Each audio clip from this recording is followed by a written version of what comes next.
Assalamu alaikum.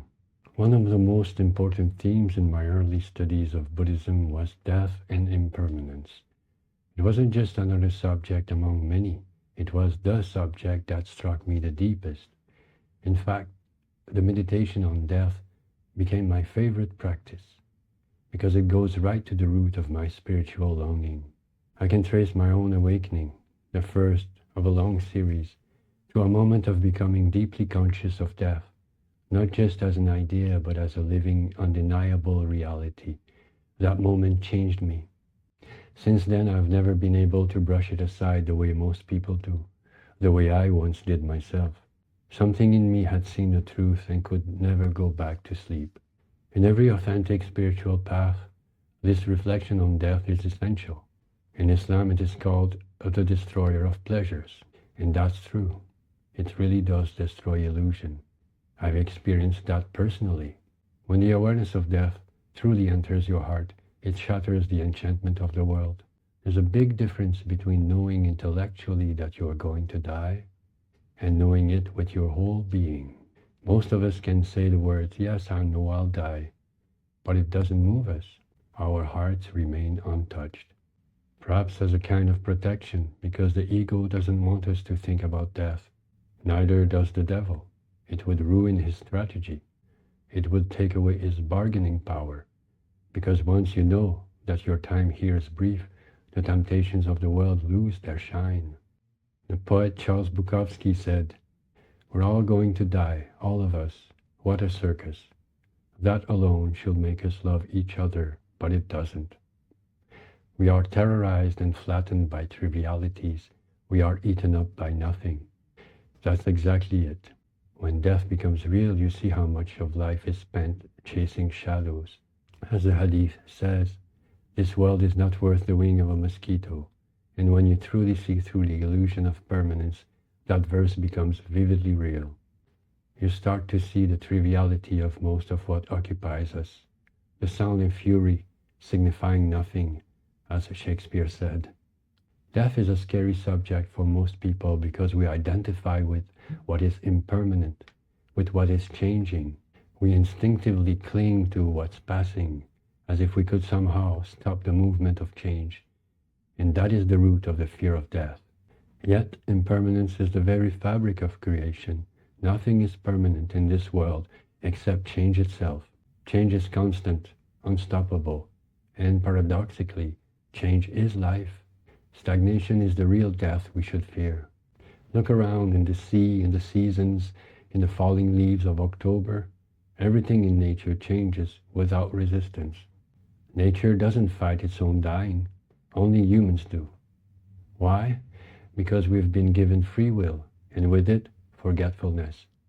We've forgotten our true nature and use our freedom to resist life's flow. If we were to remember who we truly are, we'd see change differently.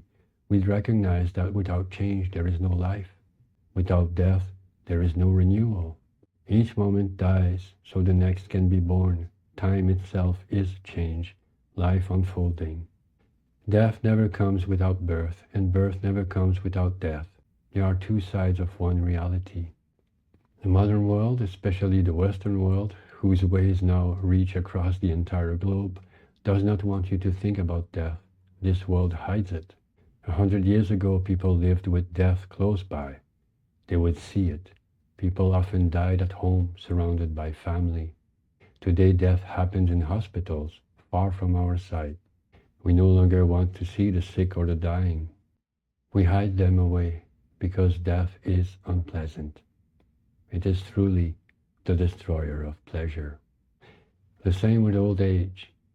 We send our elders to nursing homes instead of caring for them until their last breath. Children used to witness death. They were prepared for it. They understood that life included loss. They saw their father slaughter a chicken or a goat to put food on the table, and they knew this was part of life. They felt gratitude for the animal's sacrifice. Today, many children think meat simply appears in plastic at the supermarket. They would be traumatized to see an animal being put to death. But people once lived in a very different world, a world where death was visible, natural, accepted. They knew it was part of life, and they were prepared from an early age to face it. And because they lived with death close by, they also lived with religion close by. The awareness of death makes faith almost inevitable. You cannot live in deep awareness of your own mortality and not ask, what happened next? What is the meaning of all this? That's why, perhaps, atheists want to live forever, because death, honestly faced, points toward the question of God. And perhaps that's also why the modern world hides death, because it threatens the foundation of its economy and its ideology. If you truly remember that you will die, you might stop buying their promises of forever young, forever beautiful, forever healthy. Consumer culture depends on your forgetfulness. It needs you to keep running after illusions of permanence through products, pleasures, and distractions. But deep down, no human being can completely forget. Death is written into our very being. We can only try to cover it, kufur, to hide the truth under layers of denial. Yet it always finds a way to peek through to remind us. And because we resist it so hard, we end up consuming endlessly. We consume entertainment, possessions, noise and substances, anything that can drown out that quiet unease inside. But that unease doesn't go away.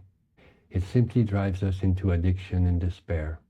That's one of the reasons why people drink, why they need antidepressants, why they distract themselves constantly.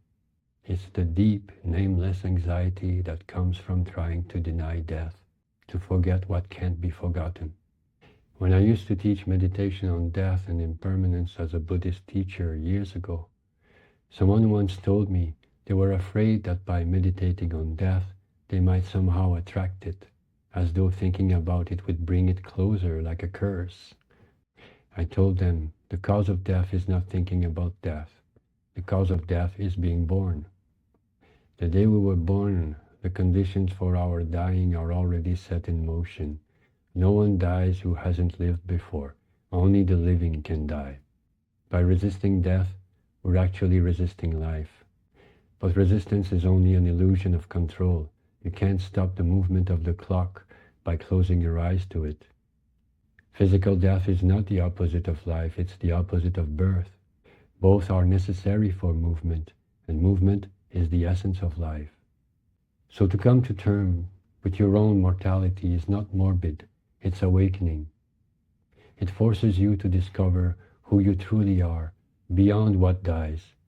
As the German philosopher Heidegger said, if I take death into my life, acknowledge it and face it squarely, I will free myself from the anxiety of death and the pettiness of life, and only then will I be free to become myself.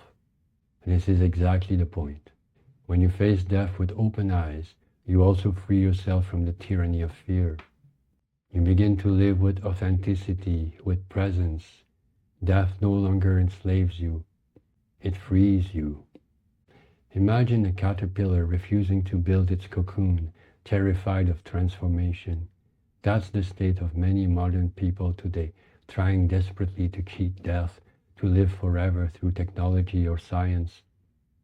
But what a tragedy that would be, a caterpillar clinging to its form, never becoming the butterfly it was meant to be. Or an acorn refusing to become an oak.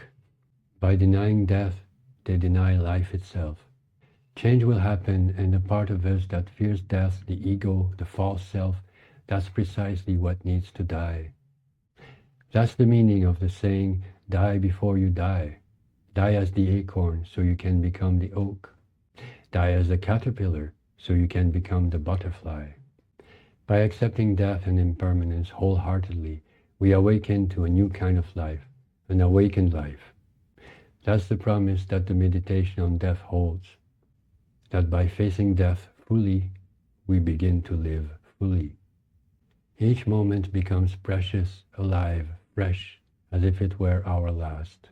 Nothing is taken for granted. Everything becomes a gift. And in that awareness, life itself reveals its sacredness. This is us becoming butterflies. We are no longer bound by the two-dimensional plane of existence, bound by fear, like the caterpillar tied to the ground by gravity. By embracing death, by accepting the transformation it brings, we become free to ascend vertically, to rise beyond the weight of the ego and the illusions that keep us bound.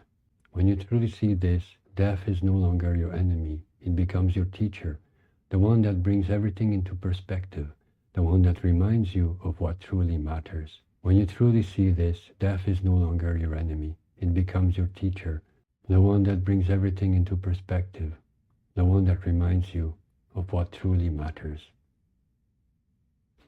Assalamu alaikum.